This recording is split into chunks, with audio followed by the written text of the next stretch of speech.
O, laba diena. Labą dieną. Kaip jūs? Puikiai, pirmą kartą, visai smagu bus pamatyti, ką jūs čia darysite. Čia mano antri namai. Įdomu pažiūrėti. Taip, pristatysim.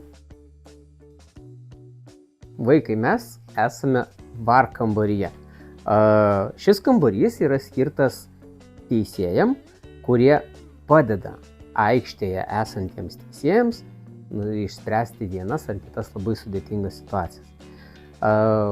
Pačiame kambaryje visą laiką sėdi dar du teisėjai. Vienas iš jų yra VAR vadinamasis teisėjas, kitas yra jo asistentas.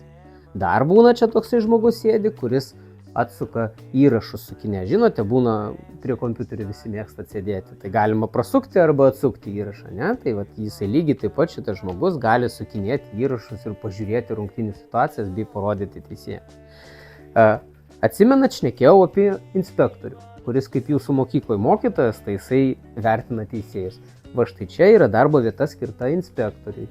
Tai inspektorius sėdi, taip pat vertina, kaip dirba šitie žmonės. Toksai kambarys Lietuvoje yra vienintelis. Netgi turėtume pasigirti, kad mūsų kaimynai Latviai tokio kambario taip pat neturi. Estai turi labai panašų, bet kur kas paprastesnį, todėl turime šiek tiek unikalų ir gražų kambarį Lietuvoje.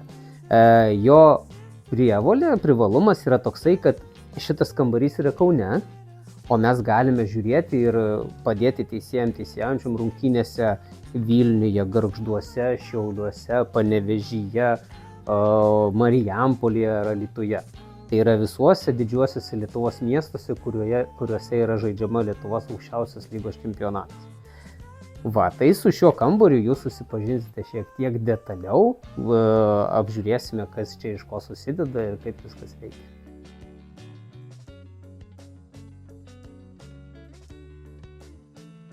Dirbant rungtynėse, video peržiūros operatorius, jisai sėdi prieš tai šito kompiuterio, ne? Visi mes mėgstam kompiuterius. Jisai mato vienu metu visas kameras esančias stadione. Taip pat jis gali pasirinkti, kurią nori kamerą. Ekranas šitas yra liečiamas. Paspaudžiam 2 kartus, mes matome šitą kamerą. Galime pasukti į priekį vaizdą, galime pasukti vaizdą atgal, galime mes priartinti, taip pat su liečiamu ekranu, matote, kaip pasidarau.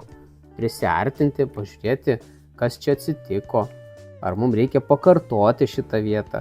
Galime kitą kamerą pasirinkti. Taip, 2 kartus pasispaudžiam, pasirinkam kitą. Taip pat galime prisiartinti, galime atitolinti, galime pasukti į priekį, galime pasukti atgal, galime sulėtinti. Galime biškį viską pagreitinti, jeigu norim, viskas pagreitintai darosi. Tai video peržiūros operatorius rungtynių metu turi galimybę pasirinkti visas kameras. Taip pat gali braižyti nuošalę. Pasirinkus šoninę vadinamąją kamerą 16 metrų, mes galime pažiūrėti nuošalę ir prireikus galime nubrėžti liniją. Pavyzdžiui, linija brėžiasi taip. Mes pasirinkam tokią programą ir galime pasirinkti, mums reikia šitą žmogutį nupiešti nuo jo liniją. Pasirinkam, nuo kur mes norim piešti liniją, padarom štai taip ir mums kompiuteris nupiešia štai tokią gražią liniją. Taip parodydamas, kur yra puolėjas, kur yra visi kiti gynėjai ir panašiai. Štai tokius veiksmus gali atlikinėti video peržiūros operatorius ir taip padėti spręsti vienokias ar kitokias sudėtingas situacijas aikštės teisėjų aikštelėje. Galbūt kyla klausimas, kaip mes girdime vienas kitą su aikštės teisėjais, tai yra teisėjais esančiais kitame mieste. Jūs matote, čia turime tokias ausines. Mes jas susidedam. Čia taip. Aš kai užsidedu, aš jūsų nebegirdžiu, žinok. Yra labai stipri garso izoliacija. Tai tokias ausines užsidėjus, mes girdime, ką kalba aikštės teisėjas, jie turi taip pat mikrofonus užsidėję. Ir ką šnekame mes. Kad mumis girdėtų aikštės teisėjas, mes turime štai tokius, matote, yra 2 mygtukai. Žalias ir raudonas.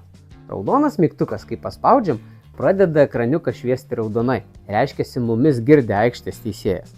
Kai atleidžiam, mūsų nebegirdi, tik tai mes jos girdim.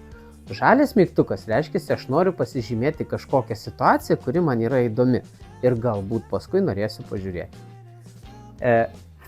Teisėjas, video peržiūros vadinamasis VAR teisėjas, turi savo asistentą. Asistentas lygiai taip pat turi mygtuką raudoną. Kai paspaudžia, jisai gali kalbėti su teisėjo esančio aikštėje ir turi žalią mygtuką, kurį paspaudus mes pasižymime vieną ar kitą situaciją, kuri mums gali būti įdomi. Štai taip mes dirbame šitam kambarį.